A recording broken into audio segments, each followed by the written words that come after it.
أجمعين والعاقبة للمتقين والصلاة والسلام على سيد الأنبياء والمرسلين محمد وعلى آله وصحبه أجمعين أما بعد رلاتا ہے تیرا نظارہ ہندوستان کو،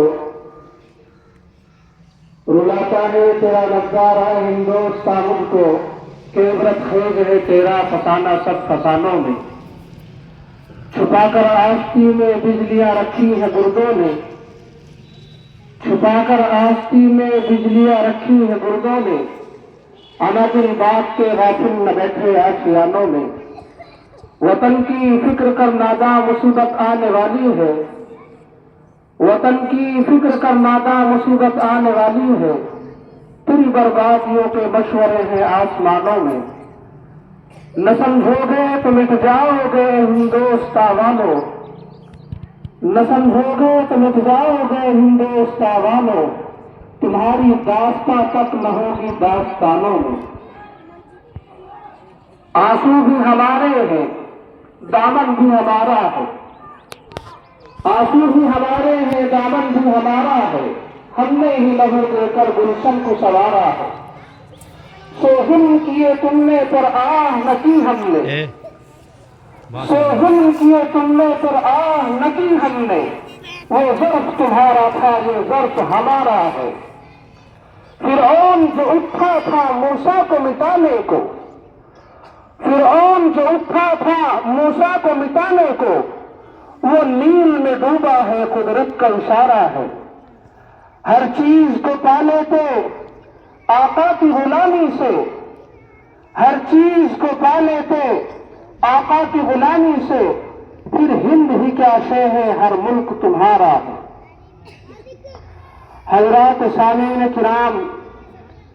اسٹیج پر رونق افروز مؤخر اساتذہ کرام، عزیز طلبہ طالبات، آپ حضرات جانتے ہیں کہ آج یوم جمہوریہ ہے، آج کا دن یوم آزادی کے یوم جمہوریہ کے نام سے منایا جاتا ہے۔ یوم جمہوریہ کا مطلب اور مقصد کیا ہوتا ہے؟ یوم جمہوریہ کا مطلب اور مقصد یہ ہوتا ہے کہ آج سے تقریباً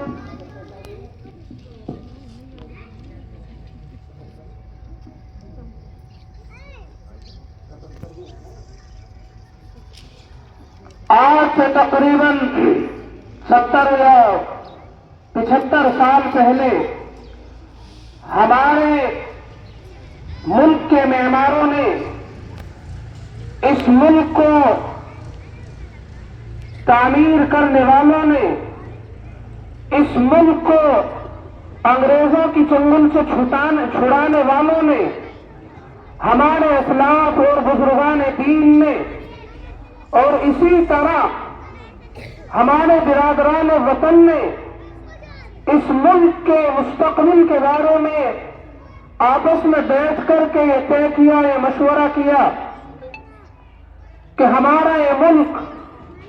انگریزوں کی چنگل سے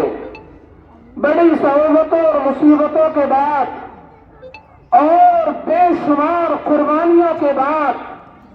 جان کا نذرانہ پیش کرنے کے بعد، تختہ تار کو اپنا